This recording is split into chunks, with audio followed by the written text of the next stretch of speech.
I have been like so low on energy lately. So low. Like I've just been like every aspect of being mentally ill like all at the one time. And if you wonder why a lot of my videos have been in bikinis, it's because of like the seasonal affective side of my bipolar, and I happen to live in like a really sunny place, so it's been like just warm enough to kind of be outside and get some sunshine. So I'm trying to make the most of like the vitamin D to like boost my mood.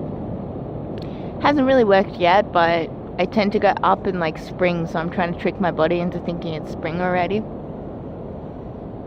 And I just feel,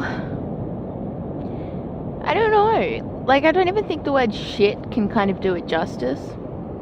And I just wanted to post about it because I want other people to know that they're not alone when they feel like this. Because everyone in my life makes out that I'm like the only person that feels like this, you know, that there's something wrong with me. And sure, there's a lot of things I want to fix about me. There's a lot of things I want to work on. And I just don't think people understand how much it actually affects your life. Like, how hard it is to actually live with a mental illness. And people say to me, like, oh, you don't work, oh, you went sunbaking today, oh, how nice it must be to, like, not work, and claim mental illness as, you know, a way of just having an everyday vacation. And it's like, if you think that I enjoy 1 second of, like, being alive and not working, like, you're so mistaken. There's nothing enjoyable about being mentally ill. There's nothing enjoyable about being unable to work, you know, and not having any money to do any of the things that you want to do. It's like nobody wants to go to work. I understand that. But being mentally ill is like different to not wanting to go to work. It's like when you take time off work to be sort of physically sick. It's exactly the same when you're mentally ill, because mental illness isn't just all in your head. There's heaps of physical symptoms that go along with that, and there's a lot of heavily stigmatized symptoms, and there's a lot of things that people don't contribute to being mentally ill that they just think are part of your personality, like being irritable, being angry, you know, being a bitch. You know, it's just like a choice to be a bitch. And I don't like the way that I feel. I don't like the things that it does to me. I don't like the way that it manifests in my life or my personality. I wouldn't wish this on anyone. And I think it's really hard to get to the stage where most of us are probably at right now. You know, like in the beginning, you honestly think that you will get better. You honestly believe that if you work hard enough and you do all the right things, you will get better.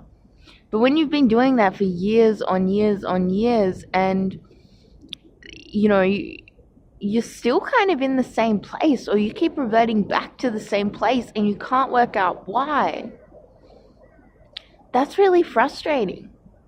And it just kind of eats away at who you are. It eats away of like the core of you until you just feel like you're like a rotten apple. And it's hard to put yourself back together. It's hard when you don't know where the pieces have gone. Like you've lost so much of yourself along the way, and you've gained these aspects to you that you don't want.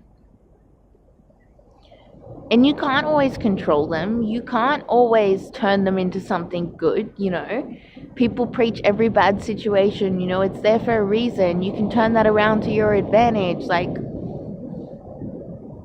I rarely see the advantage to being mentally ill. I don't even think like there is one. Because it makes you more sensitive to the world. Sure, it makes you more understanding. It makes you relate to other mentally ill people. But wouldn't it just be great if like no one was mentally ill to begin with? And if we were, if there was treatments out there available, if there was like ways that you could make it better that didn't take you like 10 years or didn't destroy you in the process, that, you know, they say things will get worse, but then they'll get better. What if they keep getting worse? Or what if they keep getting better and then worse again and then better and then worse again, and you're trapped in this cycle? I understand that they get better, and at times they do get better. But it's like this never-ending cycle of feeling shit. And like there's different types of shit. Like feeling shit isn't just like a state of being. There's lots of different things that make me feel like that. Everything from irritability, anger, rage, hurt, like being sad, having low self-esteem. There's so many different ways that a person can feel shit. So I think that's why we don't often talk about what's going on with us, because it's so hard to explain and there's like just not enough words for it. I think the reason there's so much stigma around mental health is because people don't know how to talk about it. There isn't vocabulary for what we face. Like, people don't have the words. Like, it's so hard to explain something that you don't even understand yourself to people that aren't even capable of understanding it. It's like there's things that I wouldn't have even have believed existed until they happened to me. So I don't blame people for not understanding. I don't even understand it like half the time.